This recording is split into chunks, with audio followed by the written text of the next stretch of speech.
Alors, on va commencer par le sampling, slicing pour l'amusing, comme on a vu avec Live dans la partie 1 du workshop.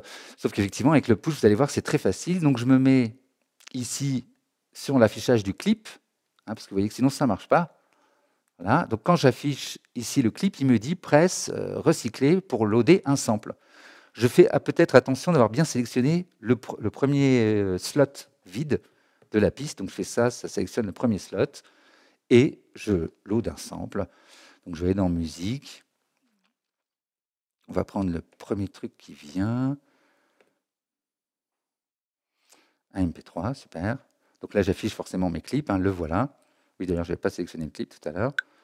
Je ne vais pas vous le faire écouter parce que j'ai peur d'avoir des problèmes avec YouTube. L'idée, c'est que je vais donc sélectionner ce clip. Je reste sur la vue clip. Et je vais lui demander de le convertir. Bouton convert ici. Et vous voyez que là, c'est sympa parce qu'on peut convertir en Simpler, en drum rack, l'harmonie to MIDI, mélodie to MIDI ou drum to MIDI. Si vous ne savez pas à quoi ça sert, eh ben vraiment, je vous encourage à aller voir le workshop numéro 1. Je ne vais pas arrêter de le dire, mais on en a parlé, j'en ai parlé beaucoup dans le détail et tout ça. Donc allez voir le workshop numéro 1. Vous pouvez récupérer comme ça les mélodies, les notes MIDI. Hein, j'explique tout ça. Bon. Ce qui va être intéressant, là, qu'on va voir un petit peu quand même, c'est Simpler. On ne va pas passer par le drum rack tout de suite. On va faire Simpler. Et en fait, je vais récupérer des samples. Alors bien sûr, je pourrais utiliser Simpler tel quel. Hein. Là, je me mets pour jouer des notes.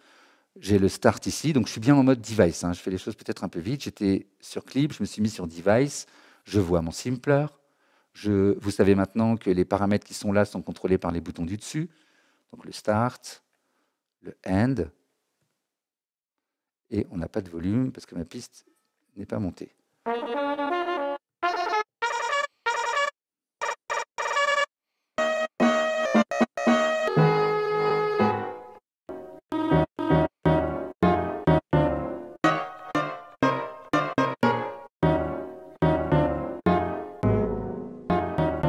D'accord, je pourrais faire ça. Mais nous, ce qui va nous intéresser, c'est par exemple, vous récupérez un sample de batterie, vous avez enregistré quelqu'un qui a joué poum, tss, tchac, clac, qui a joué sur sa batterie chaque son en attendant le silence les uns derrière les autres, ou vous avez récupéré un sample, un fichier audio, et vous avez effectivement dedans plein de sons. Vous voyez, j'ai un zoom, là je vais dézoomer pour prendre un passage assez long.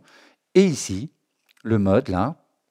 Alors, non, je ne l'ai pas dit, mais ce qui est intéressant, c'est que le Simpler, regardez, si je rappuie dessus, j'ai accès à tous les paramètres maintenant en dessous. Regardez, je reviens ici, j'ai mes pistes là, et quand j'appuie sur Simpler une deuxième fois, eh bien effectivement, j'ai main, global, enveloppe, warp, filtre.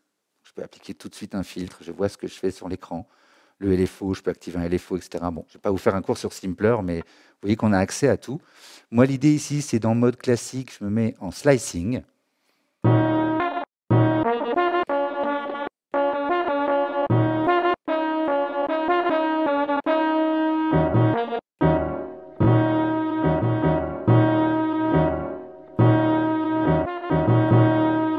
D'accord, donc pouvoir jouer, j'ai pas pris forcément un truc électro ou voilà, c'est peut-être pas les rythmiques les choses les plus intéressantes, en tout cas vous aimez. Moi, j'avoue que j'aime encore assez bien ça, mais voilà, ça marche comme ça, c'est-à-dire que vous avez le start, le end qui dit quel passage vous allez prendre, le zoom et surtout la méthode de découpage, de slicing. Donc ça, c'est pareil, on en a déjà un peu parlé. Un beat, ça va faire des choses régulières. Ça marche bien avec un morceau, pas jazz justement, et manuel. Alors, je vais prendre un autre morceau, regardez, parce que vraiment là, c'est dommage de faire ça avec ça. Je sélectionne ici, je vais dans Clip, je load un morceau peut-être un peu plus électro. On est dans les A forcément. Barry White, on n'est pas, c'est pas ça. On va y arriver.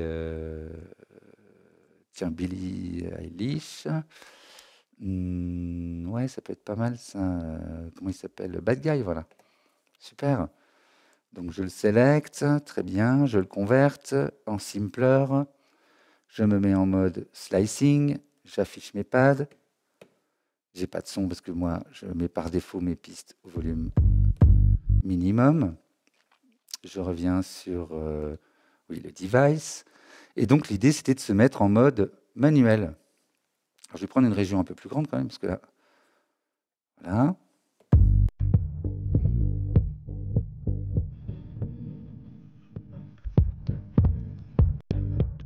J'aurais peut-être même pas dû me mettre au début.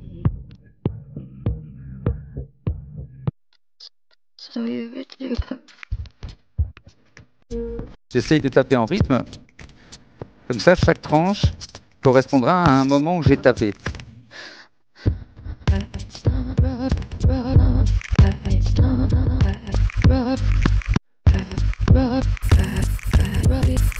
D'accord? Donc ça peut être vraiment intéressant avec le push de s'amuser comme ça avec des samples. Vous voyez que c'est très rapide. Slicing, mode slicing. On choisit comment on va slicer, soit transient, il détecte les attaques, il fait une tranche, soit bit, etc. Et ce qui peut être intéressant, c'est qu'on peut de nouveau appuyer sur Convert. Ah, tiens, je vais mettre en transient.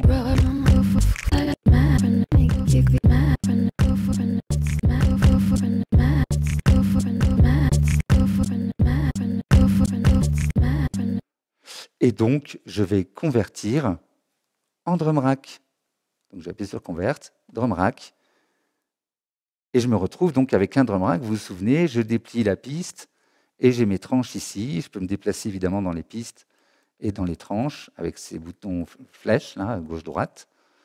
Et donc, pour chaque tranche, par exemple, afficher le volume.